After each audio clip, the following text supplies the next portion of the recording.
So I'm Jamila Parker. I'm the preschool district social worker. I provide social work services to both the students and families here at PECAC, and then also Fort Dix Elementary School, where we have 8 additional preschool classrooms as well. In addition to that, I'm a licensed social worker in the state of New Jersey and Pennsylvania, so I actually provide therapy outside of work. Self-care is one of my biggest soapboxes, and it's been a soapbox long before COVID or anything like that. I've been going back over like my emails and things, and I've been sending things out to the staff for years, going back to like 2014, 15, 16. So this has been a thing for me for a while. So we want to start with a video. Hey babe, I just pulled in. Okay, great. I'll see you soon. Can everyone hear?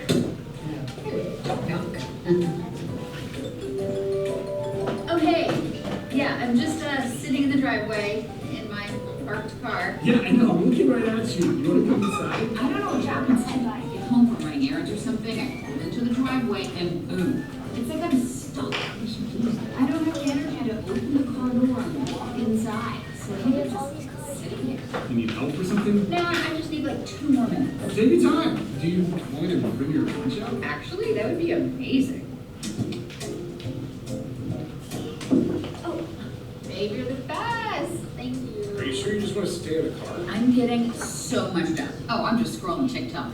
Zero productivity, just being honest. Okay, you want me to take the dishes? Thank you so much. You know, so sorry, I just need 2 more minutes. It's just so nice out here. My seat is so warm and so quiet. Would you be a doll and bring me my book? Listen, I adore my family, but this is self-care. I don't need a bubble bath or a trip to the spa. I just need a little time in my car. Thanks. Here, you can come inside and we'll just leave you alone. Will you? Yeah, of course. The kids, though. Yeah, you know what? You're better off out here. As soon as I walk in that door, there's a whole list of things I have to do. Make dinner, pay bills. There's a funny smell under the couch. But here I can just be me. It's quiet, it's mostly comfortable, and that smell on the couch situation, not my problem. Hey, DoorDash, over here. I know you're used to leaving it right there on the doorstep, but I'm here today. You mind just bringing it over, trying to get some alone time? You know what I mean? It's just a little self-care, you know, in my car. Food, yay, thank you. Hey, babe. Oh, hey, babe. Are we okay? You've been here all day. Are you trying to avoid I us? love you just with everything right now. I just really need some silence. And yeah, I mean, I've got a great setup here. So do you want to like drive your car somewhere? You can go on a girls' trip. I don't want to drive my car anywhere. No. I just want to sit alone and quiet with my phone and coffee. How did you plug that in? I don't want to go anywhere. I don't want to see anyone. I don't want to drive anywhere. This is where I need to be. Self-care. Crap. I gotta pee. Guess it's over. Bye, friends. It was nice. And scene. Do you find yourself pulling up into the driveway into your home and then just unclipping that seatbelt and then just sitting there for 5, 10 hours? But seriously, this is based on truth. Ken and I both do this. We both pull into the driveway and we sit there and we'll eat entire meals out there by ourselves just to have quiet time. Love my person, love my husband, love my children. But it's just like, there's something about the silence of life, and they can't come get you if you're in the car. So if I were to come sit with you in your safe space, that's not good? No? See, it's not. Oh, okay. His podcasting are about sports and they yell at each other. And it's like very loud and just jarring. So he just listens to his podcast in the car in the driveway. Anywho, is this something you do as self-care? I think, is this weird that I do this? Anybody guilty of sitting in their car, not necessarily for hours, but you get home, you pull in, and you said, I'm gonna raise my hand and put it out there. I do, and I scroll, and I talk on the phone. I've never ordered DoorDash or anything sitting in my car, but yes, I have done that plenty of times. It's self-care. But there are different life stressors that we have that would cause us to want to just kind of sit and unplug from reality. I'm not going to say unplug because we will be on social media or something on our phones, but just unplug from the reality that awaits us inside. Sometimes it's finances. It's a life stressor. Family responsibilities, those dishes or the laundry. Sometimes it's our personal health. And sometimes it's just our world in general. I mean, the past couple of years has been enough with things dealing with the stressors from our world. Anyone have life stressors that's not mentioned? You pretty sure. Anybody? Work? Work. Yeah. Oh, yes. Work, definitely. Any other life stressors? I'm in school right now. So school. Are you working also? Yes. So school and work, and you have a family because you at least have a child that's Yep, here. I'm here. And so you have a family that's tough, that's intense. So stress is our body's reaction to any change that requires an adjustment or a response. And the body reacts to these changes with physical, mental, and emotional responses. But it's a normal part of life. So it's not like it's something that is just, I feel stressed and suddenly like, no, it's a crisis. It's not, it's a part of life.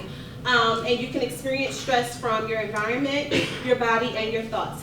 This definition was courtesy of Cleveland Clinic. Trauma stress responses. So there are three that people are familiar with. There's one I just learned about in the last few weeks. I know the research changes so much. But let's talk about the first one, fight. So this is what fight would look like. Angry outbursts. We're demanding perfection from others. We may speak to others in a demeaning way. We have a sense of entitlement. There may be some narcissistic tendencies or even maybe some bullying. So no one's probably going to admit any of these trauma stress responses, but I'm pretty sure you're thinking of people that have popped into your head who probably have exhibited some of these stress responses. Flight. Obsessive or compulsive tendencies, feelings of anxiety or panic, being a workaholic. You can't sit still, you can't really relax. Perfectionism, you're just expecting perfection. Or the classic overachiever. Those are flight responses. Then we have freeze responses. And I'm gonna be honest, I find myself here sometimes, and I'll point out why. So feeling unreal, brain fog, spaced out, difficulty in making decisions, wants to hide from the world, couch potato. How many have binge watched a show and you think you're only going to do 2 episodes and you look up and it's been 10 episodes later because you had completely just spaced out? Sometimes it's needed, but oftentimes these are things that just can jump out at us. These are some of our responses to stress. Here's a new one, fawn. I just heard about this just like a few weeks ago. And very interesting. So we may have people pleasers. We lose ourselves. There may be codependent relationships. There may be people who stay in a violent relationship. There are little to no boundaries that someone may have, easily exploited by others, and they can't speak up for themselves. Those are usually the fawn responses. Again, something that's on the newer side of the research when it comes to trauma and how we respond to it. So, talking about how stress affects the body. Headaches, tension headaches. Stress can actually trigger tension headaches. Heartburn. Did anyone know that stress could cause heartburn? I know there's a nurse in the room, so she probably is well aware of many of these things. But I did not know this for a long time, that stress could actually cause heartburn. But it produces the production of the stomach acid. And then insomnia. Stress makes it harder to fall asleep and to stay asleep. Rapid breathing. When stressed, the muscles actually help you. The stress that The muscles that help you breathe, they actually tense up and it causes your breath to be more rapid. Two things, well, I knew about two of these things, but I didn't realize like how it played into it. So stress affects high blood sugar. Your stress causes your liver to release extra sugar, which is glucose into your bloodstream. I was not aware of that. That was really interesting as I was doing my research. And then high blood pressure, stress hormones tighten the blood vessels, which then causes your blood pressure to go up. So we hear the words and these phrases, but then kind of seeing how stress ties it in, it makes so much sense. Let's throw it out there to you. How does stress affect your body? Heart palpitations. Anyone else? This is interactive if you haven't already figured it out. How does stress affect you personally? How does it affect your body personally? What do you experience? I experience insomnia. Insomnia? Anybody stress eat? Calling him out. Oh, you said? You said wait, I didn't hear that. But yeah, like stress eating, you find yourself just kind of like, you ate that whole bag of chips and only supposed to eat like 10. Yeah. So that's how stress affects our body. Let's talk about how we react to stress. Changing our activity level. Maybe there's you don't really want to do the things that you were doing before. Maybe you were actively going to the gym or going for walks and suddenly besides the excuse of weather, because that's what I use. This week I have not been out walking, so I'll use that excuse as far as weather. But some is just like you don't want to wake up early to do what you would normally do. There's a change in your activity level. Difficulty communicating, and that comes in with our interpersonal relationships, who we live in a house with. So we're it's misfiring. The communication's I said this, you heard this, and then there's an explosion, argument, or things that come from that.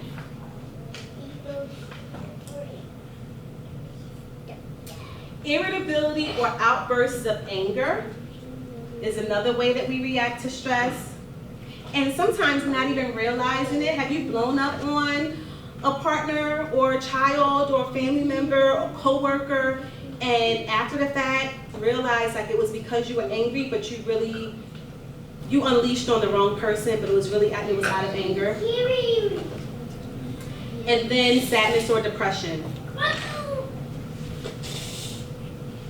Other ways we react: vivid or distressing dreams. You may even have recurring distressful dreams.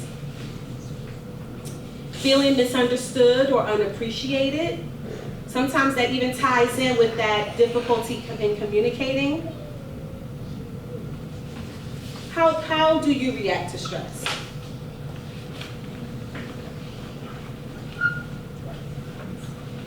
You're quiet. Cry. Anyone else? How you react to stress?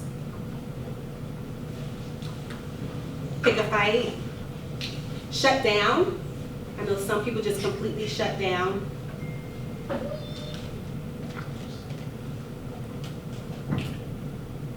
So what can we do? Like I said, my soapbox on self-care. Now, I'm going to ask, give me some definitions of self-care. Time to yourself or quiet time. Time to yourself or quiet time. Any noise, other people talking, doing nonstop. What's a huge misconception of what self-care is? Indulgence. Going to get your nails, and I'm not saying anything's wrong with these things, but when you say self-care, there are so many who automatically think shopping, treating yourself, hair done, nails done, spa. I'm not knocking any of those things, but you don't technically really have to spend money to take care of yourself, because that's something that's happening on a regular basis. So, the first thing in my book, extending grace to yourself. Because many times when we are stressed about things, we will often judge ourselves for being stressed. we'll judge ourselves for it. And it's a natural reaction to what's happening in our lives. So we really need to extend ourselves grace. I talked a lot about this with our staff, especially over the past couple of years. Extending grace to ourselves. We were learning a whole new world. Remote learning, hybrid learning, combination of both, kids coming on different days. All of the, you're in, you're getting calls from the school, they have these symptoms, now you gotta go home and isolate for 10 days and isolate everyone in your household because this one was this, and then you have to, if anyone tested positive, and so much stress. But we need to extend grace to ourselves because it was something we were in. I hated this phrase for the past 2 years, but we really were on uncharted territory. We never experienced what we experienced these past 2 years. Never experienced it. So we need to extend grace to ourselves. And I told the teachers, you gotta extend grace to the families. We gotta extend grace to kids. We have kids coming in who have never, ever, ever, ever been social with anyone because guess what? In 2020, many of them were 2 and 3-year-olds when all, you know what, broke loose. So it was a learning curve for all of us. We really need to extend ourselves grace. But even beyond the pandemic and COVID and everything else, it's really important to just recognize when, you know what, I need to take care of myself. And one of the clear ways of doing that is by extending grace to yourself. Be realistic. Set realistic expectations. If you're going into the week, you're thinking about your week, it's Sunday, you're thinking about your week, and you're thinking, okay, it's Sunday at 2 o'clock, I'm going to meal prep. Is that really realistic when you know in another 5-6 hours, you got to be getting ready for the whole week as far as the kids and yourself? Meal prep takes time. That's not something you're going to do on a Sunday afternoon to try to get that all in for the week. And you know what? Meal prep doesn't work for everybody. As much as we want to try to follow all of these trends on TikTok and all these, oh, that's so cool, cute, I want to do this. And oh, I'm going to clean this on this particular day. And then I'm going to do the floors on this day. And then I'm going to do laundry on this day. Really? Kids have baseball and soccer, and you had a meeting that was a late meeting on a Tuesday night, and all of these different things. Like, really, is that really realistic to expect that of yourself? Cut yourself some slack. Continue to extend yourself some grace.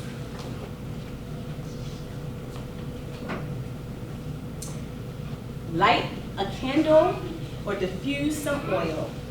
I'm a candle lover. I just like the ambiance of it.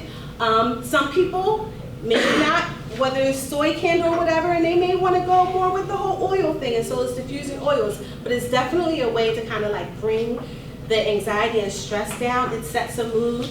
Listen to music, whatever your choice of music genre, that really helps. Schedule a doctor's appointment. I'm going to speak to the women for a second because I really can speak to the men too, but I'm going to speak to the women because of me. We will make sure everybody else's appointments are in check. All of their well visits are done, everybody's appointments are all, your partner, spouse, whatever, all of that, like trying to get everyone scheduled. And I had a girlfriend, and she's like, I haven't scheduled my mammogram yet. And I'm like, you haven't had a mammogram and you're 45. You haven't had a single one. Well, I've been trying, but then there's this prioritizing so many other people instead of that on you. And the crazy thing is that when you are on a regular rotation as far as your health care, that prevention is coming into place. And so you're preventing things, and sometimes it's a fear thing of, I don't want to get it because I don't want the bad news of it. But then getting it, you'll be able to treat whatever it is if there is bad news associated with it. But taking care of yourself, making those doctor's appointments, following through and going to the doctors. Something you enjoy. It could be any of those other things that I mentioned as far as lighting a candle or diffusing oil or listening to music. Do something you enjoy. Learn a new skill. Whether it's cooking, whether it is some fancy thing on TikTok that you may want to try to do. I don't know, but learn a new skill. It helps your brain to just kind of divert just from some of the stress, and you're able to reframe it and put it onto something else. I am big on journaling and starting a gratitude journal. It's such a way to kind of reflect, especially at the end of the day. I have been challenged, actually, was it last school year? Someone in the district called me and said, tell me a positive. And because she's like, how's your day going? And I started to say, well, and she says, no, tell me a positive. And it caused me to have to, I had to really think, because all of the negatives are like right up here. And I had to kind of scroll through and like, oh, well, this did happen and this did happen. And then you start thinking like, well, today wasn't as bad as I thought it was, because I had these wins, I had these accomplishments, or just a simple thing. I had a child that came in the morning and gave me one of those pollen flowers when they came in through drop and go, but it made my day. Like just the little things, thinking about that and reflecting on it, that's a great way of taking care of yourself. So I'm going to ask you, what do you like to do for self-care? This might sound like a little, I don't know, taking back everything you just said, but I have to have like a clean house. You know what I mean? Like I gotta declutter, because you know, decluttered space gives me a decluttered mind. But that may work for you. It does. The next person, it might be overwhelming. And so then I would say, if it's overwhelming, that's really not self-care. But it may work for you. That there's that fresh, that skinny smell. There's nothing like fresh sheets on the bed, and then when you go get in the bed, everything's nice and clean. So I get that. Clean house. What'd you say? It's nice cleaning your bed. Do you make up your bed at home? No, he doesn't. No, we wash the bed. You wash the sheets. You wash the sheets? Blankets. Yeah, Do you help mommy do that? No, he doesn't. Yes, I do. Let him tell his story. In his head, he does. Yeah, help you put it in the dryer, right? Yeah. Yeah. You help put it in the dryer. Put my dirty clothes in the dryer. You put your clothes in the dryer too? In the laundry basket. In the laundry. Here's another thing. Put those kids to work. That's a good one. Giving them their responsibilities and chores, that'll help take some load off of you. If that's not something that you enjoy. Anyone else with any other type of things that they do for self-care? You read a book.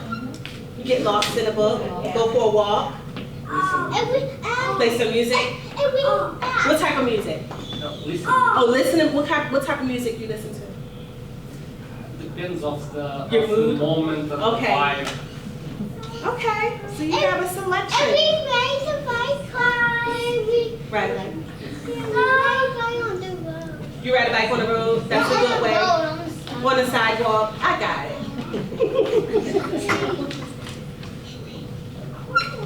Here's another way. Being mindful.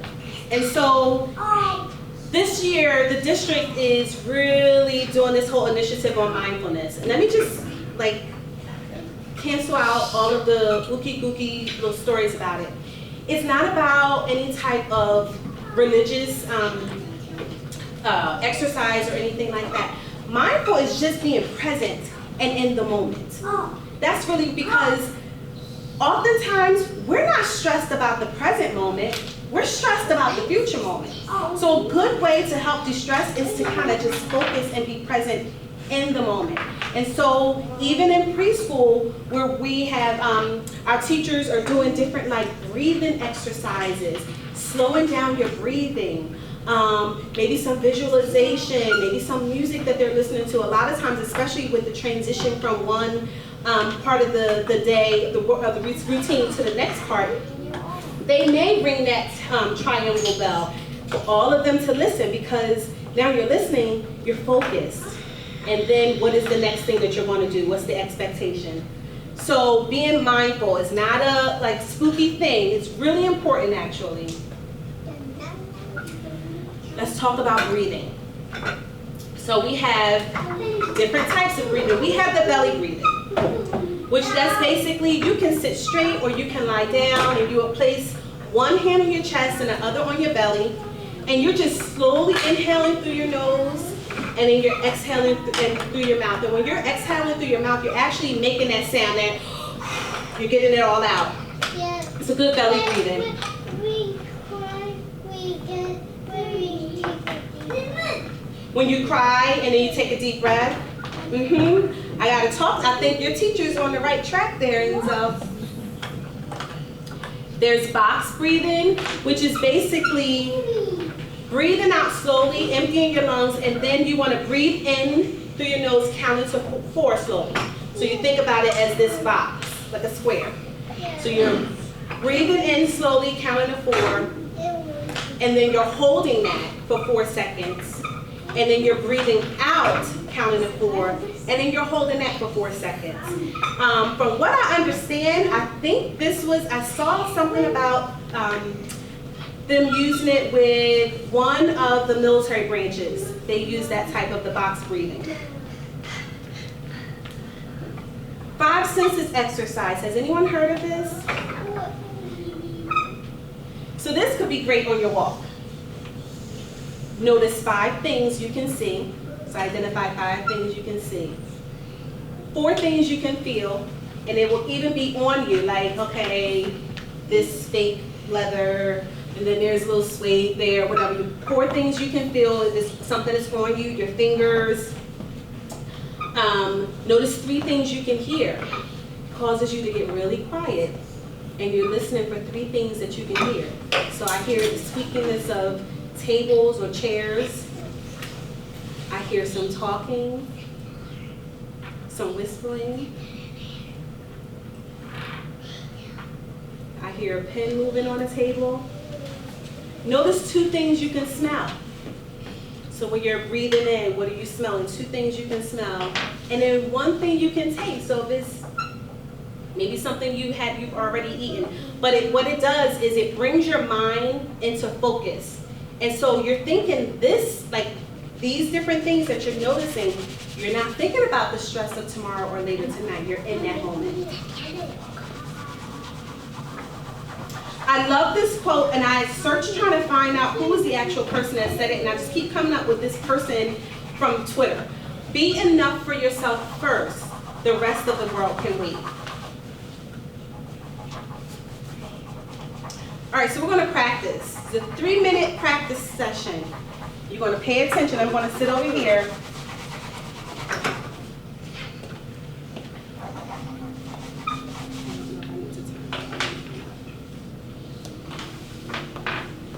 Mindful breathing. Can you hear that? Please settle into your chair, Yeah. taking a comfortable position. Let the shoulders drop. Relax the arms by your side. Place the hands in a comfortable position on the lap. Close the eyes if it feels comfortable, or if you prefer, take a soft gaze towards the floor. Gently bring your awareness to the breath. Take a moment to notice how you're breathing. Is the breath slow or rapid? Is it deep or shallow? Simply notice the breath exactly as it is.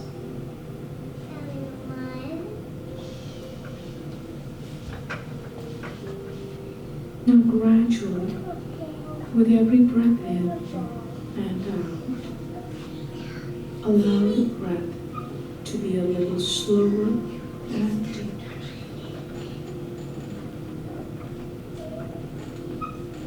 Feel the abdomen gently raise and expand with every breath in, and soften and contract with every breath out. If your mind gets distracted, that's okay. Bring it back to the breath. Continue to breathe in and out with long, slow breaths.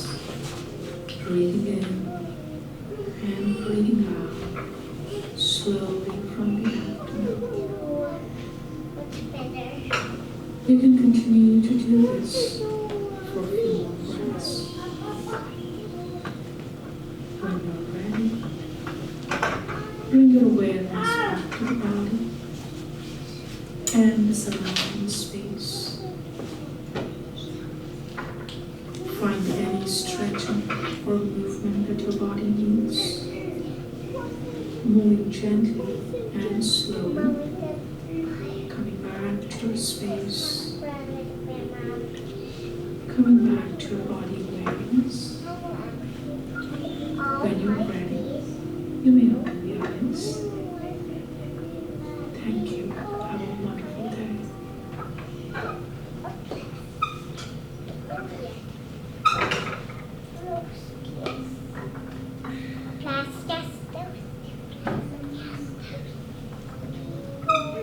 All right. Any questions about anything?